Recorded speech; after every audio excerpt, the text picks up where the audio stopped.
Hey guys, this is Comic and today I'm doing a review for Mako Mermaids Season 4/Season 3, depending where you watch it. It's actually supposed to be Season 3, but the way Netflix kind of split it up, it's Season 4 on Netflix. And I obviously watched it through Netflix. It was just released on Friday, just finished binge watching it today, and want to talk about the season. So, there are spoilers in this review, so if you haven't seen the episodes yet, warning that there are spoilers.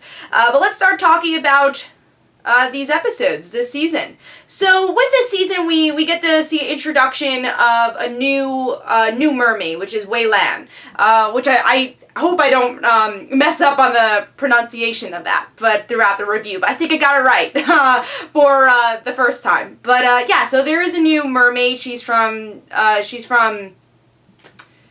Shanghai, and she has this dragon that's chasing her in the beginning of the season, and the dragon is brought to Mako Island and to the pod.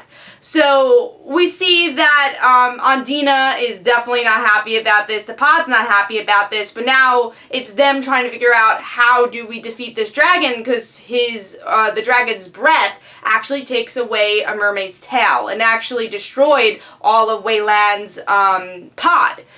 So obviously a lot of this season is the overarching story of how do we defeat this dragon, and there's one or two battles that they have with the dragon and it doesn't go well. One being Evie losing her tail because of the dragon's breath and them not really acting as a team to defeat this dragon. But by the end, we actually see a mermaid from our parent show, H2O Just Add Water, which started this whole adventure of Mako Mermaids, and we have a familiar face, Ricky, return. And at first, she doesn't really believe these mermaids at all, and even though obviously she sees they are mermaids, she just doesn't trust a lot of people because of things that happen in her life. And now we get to see that she does end up trusting the mermaids in the end and gives them an amulet that they need to defeat the dragon. They defeat the dragon, and we see that Zach and Mimi's mother returns. And the different things happening in the end, I guess the different status quos that happen is that Andina is going to go with Wei Lan back in Shanghai, and we see that Zach is going to tell his parents about being a merman, and, well, we don't see it on screen, but he is going to tell his parents about his mother and this whole adventure. And then also we have Mimi's love interest. That's kind of this big arc throughout the season. Find out that she's a mermaid. That's always the cliffhanger that I personally love, because I love the secret reveal type story. So that's the big summary of all 16 episodes. It's actually 3 episodes longer than a usual half season that we would get on Netflix. So now let's start talking about I guess I want to talk a little bit about the negative first. Now there was one plot line I didn't really like. Now, I am a huge Evie fan, especially since she's gotten her tail. Really liked her development as a character overall. And I mean, I understand that they took away her tail because it showed that there were consequences to this villain. It wasn't just the villain's like, oh, I'm gonna, look like an evil villain as a dragon, but you have to have consequences in storytelling. So in that aspect, I give kudos to the show that they stuck to their guns and show that this is not just a kid's show. It truly isn't, because of how well done the storytelling is. But yeah, so they show there's consequences, but at the same time, I feel if Evie was going to get rid of her tail, I kind of wish it was the last battle. I wish that she's the one to defeat the dragon, and that was the consequence to happen. But really, it was just Evie saying, I could do this, and then fails. And then her tail is taken away. And maybe they could have, like, in the last episode, if they're going to do, because it was like the middle of the season, where her tail's taken away, maybe in the end they could have, given her tail back. Because I think the whole other half of the season, she really had nothing to do. And, you know, her connection of being a mermaid, and also she was the connection between H2O and Mako Mermaids, because she is that part-time mermaid, which is the same premise as H2O.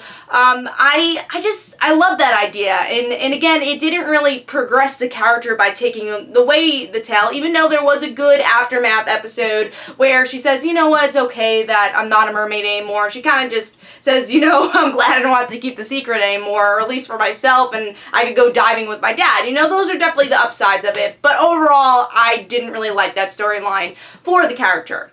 Another slight negative before I go into the tons of positives towards the season is that I feel like Zach wasn't really utilized that much this season. He is the main character of the show, and he wasn't really, I mean, he obviously had his story, he tried to defeat the dragon, but it was mostly the other mermaids who had their story. Now, I feel like I said it wrong while I said this was a negative, because I don't know if it really is a negative, it's just something I noticed, that that character wasn't as active as previous seasons, but that might not be a bad thing. It's kind of cool that they're focusing on the other three mermaids. That is a cool idea. Now, going into the positives, I think this season does a really good job at keeping up on the comedy, which is something I really enjoy about Mako Mermaids. Really love the situation comedy that they add into the show, and now we had more high school stuff because Wayland goes to their high school, so you get to see some of the teachers involved. So I really like that. Another thing I enjoyed is the secret keepers. We have Carly, we have David, we have Cam,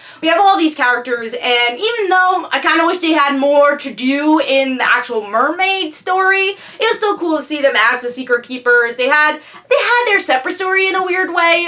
Like Carly and Cam had a lot of to do with a relationship and more about the business side of, you know, the surf cafe. So, I mean, that was interesting, but at the same time, they were very much sidelined this season compared to other seasons. But it's cool that they are secret keepers, and they do have more screen time than, like, let's say Evie did towards the last half of this, the last half of this season.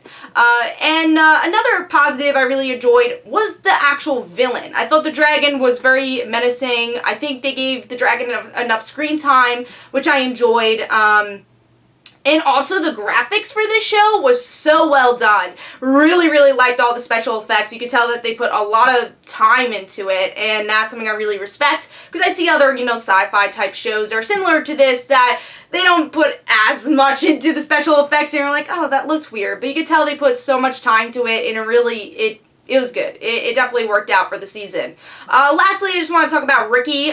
Amazing how Ricky was utilized this season. And I like that it wasn't all this happy ending for Ricky. And again, it shows that this is not just a kid's show, where Ricky says, you know, I miss my friends, and we separated, and that's life, you know, we grew up.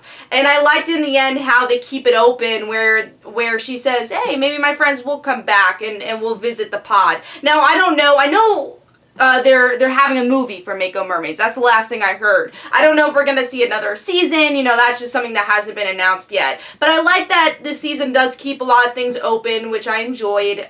So overall, I did like the season. Again, that part with Evie did bother me as I watched the season, just because she is my favorite character. But overall, there's a lot of goodness in this season, and I hope we get to see more stories within this universe. So hopefully you guys enjoyed. Also, we do have a Mako Mermaids Media Madness on June 8th. And that will be at 10 p.m. Eastern Time. I think that's a Wednesday. And we also have Derek from Aeon Worlds who's going to be joining us for that show too. So please join us. We have a lot of fun with the Mako Mermaid community. We love the Mako Mermaid community, and hopefully you guys could join the conversation too. So hopefully you guys enjoyed. This is Comic Uno. Don't forget to follow me on Twitter. Don't forget to like my Facebook page. Also, description below, there are links for my comic book, Like Father, Like Daughter. And don't forget to like the Facebook page of Like Father, Like Daughter. And I will see you guys later. Bye.